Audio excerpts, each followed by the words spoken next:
next time. Assalamualaikum semuanya, jumpa lagi sama Aufa. Hari ini kita akan masuk ke induktansi diri ya. Jadi apa itu induktansi diri? Ini dibahas oleh Bapak kita ya, yaitu Bapak Henry. Yuk kita sekarang belajar tentang GGL induksi diri ya. Di sini yang nemuin adalah Bapak kita, yaitu Joseph Henry pada tahun 1831.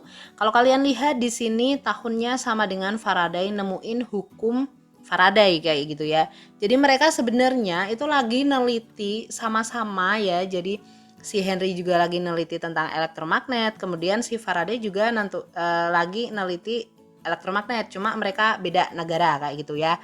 Nah si Henry ini ada di Amerika kayak gitu.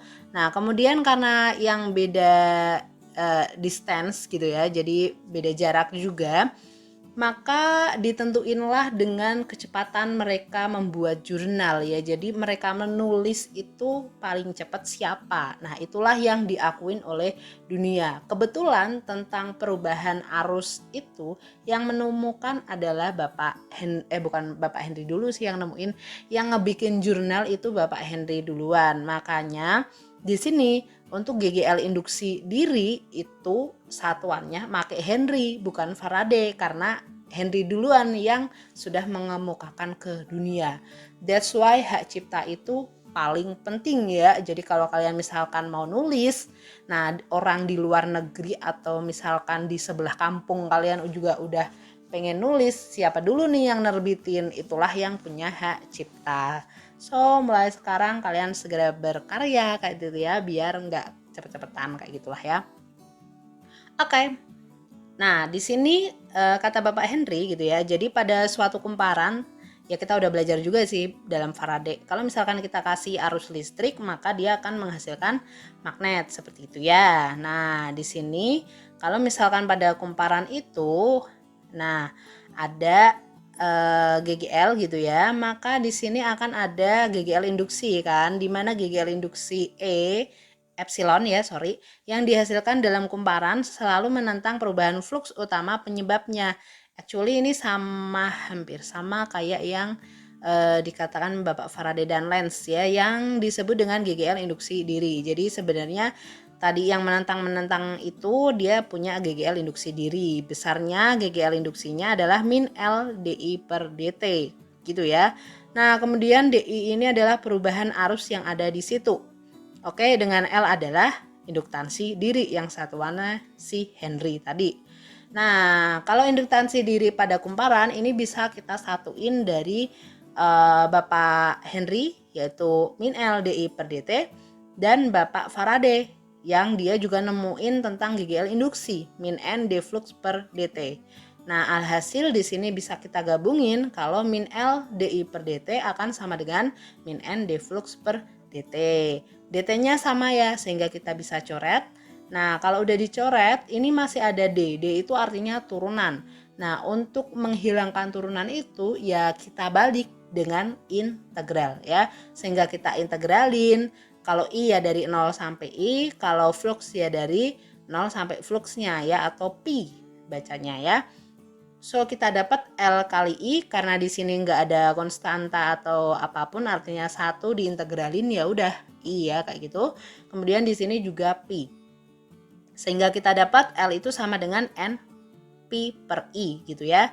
Nah, di sini lihat flux atau pi di sini itu kan bergantung ya, BA cos theta. Bergantung sama bentuk si kumparan atau bentuk si kawatnya.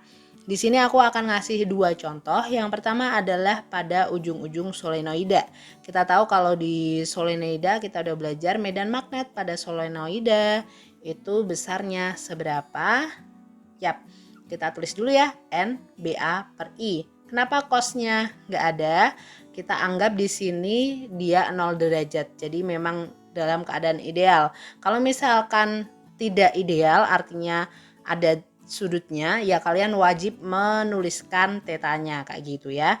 Nah, di sini bisa kita tuliskan B pada solenoida di ujung itu adalah mu 0 IN per L. Bener nggak? Coba kalian tengok video yang di solenoida ya. Nah, sehingga kita dapat I-nya bisa dicoret ini ya sebenarnya. Kemudian dapatnya N kali N kuadrat mu 0 A per L. Oke, ini adalah pada ujung solenoida. Yang contoh kedua itu adalah pada toroida. Kalau toroida sama ya, L-nya NBA per I, tapi B-nya berubah, yaitu mu 0 I N per 2 pi A. I-nya hilang sehingga menghasilkan mu 0 N kuadrat A per 2 pi A. Oke, beda di bawahnya doang ya, kayak gitu. Nah, sekarang kalau kumparannya ini diisi bahan gitu ya. Jadi mu 0 itu kan ada pada vakum gitu. Nah, misalkan kalau nggak vakum atau diisi bahan bagaimana? Jadi mu 0-nya ini diganti dengan mu. Nah, mu itu nilainya adalah mu R dikali mu 0. Oke, permeabilitasnya berubah ya. Maka ya udah gampang, mu 0 di sini semuanya diganti mu yang artinya mu R dikali mu 0. Contohnya aja pada ujung solenoida ini maka akan berubah menjadi L sama dengan mu kali N kuadrat A per L. Mu-nya adalah mu R kali mu 0 gitu ya, dengan mu R adalah permeabilitas relatif bahan kayak gitu ya. Nah, ini keterangannya banyak gitu ya. Ingat-ingat mu 0 itu 4pi kali 10 pangkat min 7. Yap, kalau nggak diketahui di soal kalian harus tahu. Oke. Kita akan lanjut ke energi yang tersimpan dalam induktor ya. Jadi sama kayak resistor, sama kayak kapasitor. Kalau kapasitor itu kan bisa menyimpan energi gitu ya. Nah, begitu pula di induktor. Induktor ini juga bisa menyimpan energi. Nah, seberapa besarnya? Maka besarnya adalah setengah Li kuadrat ya. Hampir sama kayak si kapasitor ya. Kalau kapasitor kan setengah CV kuadrat. Kalau ini setengah Li kuadrat. Oke. So, ini adalah keterangannya. I-nya adalah kuat arus yang melalui kumparan atau induktor tersebut. Ini dia contohnya. Contohnya adalah suatu rangkaian terjadi pengurangan arus listrik dari 9A menjadi 6A dalam 0,02 second. Jika GGL induksi selama perubahan arus adalah 12 volt, kira-kira berapakah besar induktansi diri rangkaian? Oke, kita diketahui dulu ya. So, di sini ada arusnya yaitu dari 9 menjadi 6. Kemudian delta T-nya adalah 0,02 dan GGL induksinya berarti epsilon induksinya adalah 12 volt. So, kita yang ditanya adalah si L ya.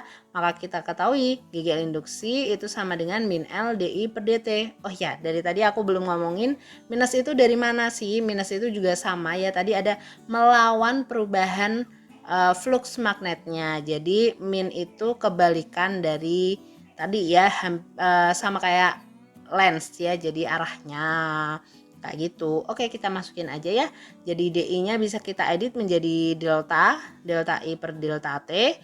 So, 12 itu ya sama dengan min L 6 min 9 per 0,02 alias min 3 gitu ya. Min sama min jadi positif, 3 sama 12 itu bisa kita coret jadi 4.